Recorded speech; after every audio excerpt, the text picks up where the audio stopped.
السلام علیکم ورحمۃ اللہ وبرکاتہ۔ عزیزان گرامی، اس وقت ہندوستان کے مسلمان تاریخ کے نازک ترین دور سے گزر رہے ہیں۔ ہمارے سامنے مسائل اور چیلنج کا انبار لگا ہوا ہے۔ ہماری شناخت، اپنا تشخص خطرے میں نظر آ رہا ہے۔ ہر روز سنگ پریوار ہمارے خلاف سازشوں کا جال بچھا رہا ہے۔ سوریہ نمسکار، یوگا، بھارت ماتا کی جے، گو ہتیا، یکساں سول کوڈ، 3 طلاق، 4 شادی، خلا جیسے ایشوز کو کھڑے کر کے ہمیں الجھایا جا رہا ہے تاکہ تعلیم، اقتصادیات، تجارت، ہر میدان میں ہم دیگر لوگوں سے پیچھے رہ جائیں اور ہماری ترقی معطل ہو کر رہ جائے اور ہم ایک مفلوج قوم کی حیثیت سے زندگی گزارنے پر مجبور ہو جائیں۔ اس لیے ہمیں بار بار الجھا کر ہر وقت احتجاج میں رکھنے کی کوشش کی جا رہی ہے۔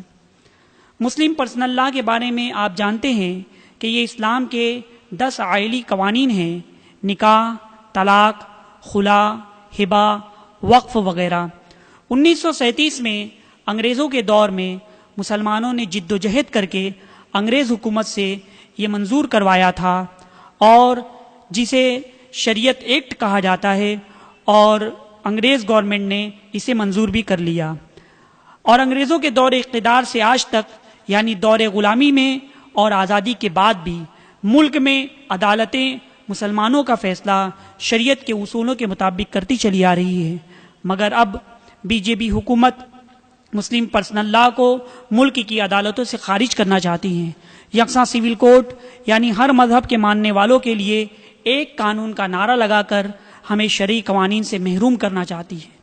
اس کے لیے ہمارے دشمن نے نہایت چابک دستی کے ساتھ چند عورتوں کو کورٹ میں کھڑا کر دیا کہ آئین طلاق کے نظام سے ہمارے اوپر ظلم ہو رہا ہے، لہذا اسے ختم کر دیا جائے۔ سازشوں کے نتیجے میں کورٹ پہنچنے والی خواتین کو بنیاد بنا کر سپریم کورٹ نے لا کمیشن، جو کہ حکومت کا ایک اہم ادارہ ہے اور اس طرح کے امور میں فیصلہ کرنے سے پہلے کورٹ بھی اس کے مشورے کی خاطر اس کی طرف رجوع کرتی ہے، لہذا سپریم کورٹ نے لا کمیشن سے رائے طلب کی ہے۔ اگر لا کمیشن شریعت میں ترمیم کی سفارش کر دیتا ہے تو طلاق کے اسلامی قانون کو سپریم کورٹ ختم کر دے گی، اور اسلام کے کسی اصول کو مسلمانوں کے حق میں ختم کیا جانا، اسے مسلمان کبھی برداشت نہیں کر سکتے۔ لہذا 15 نومبر کو لا کمیشن اپنی رائے سپریم کورٹ میں پیش کرنے والا ہے۔ اس لیے مسلمانان ہند کی ذمہ داری ہے کہ لا کمیشن تک اپنی آواز پہنچا دیں کہ مسلمان شرعی اصولوں میں کسی بھی طرح کی ترمیم و تنسیخ ہرگز برداشت نہیں کریں گے۔ اس کے لیے ایک فارم رضا اکیڈمی کی جانب سے پر کروایا جا رہا ہے، جسے لا کمیشن تک پہنچا کر ہم اپنی رائے سے اسے آگاہ کریں گے تاکہ لا کمیشن سپریم کورٹ کے سامنے مسلم پرسنل لا میں ترمیم کے سلسلے میں مسلمانوں کی مرضی کیا ہے، اس سے سپریم کورٹ کو آگاہ کرے۔ رضا اکیڈمی بھیونڈی کے زیر اہتمام سنی جامع مسجد کوٹر گیٹ بھیونڈی کے باہر ایک مرکزی سینٹر لگایا گیا ہے، جہاں دستخطی مہم زور و شور سے جاری ہے۔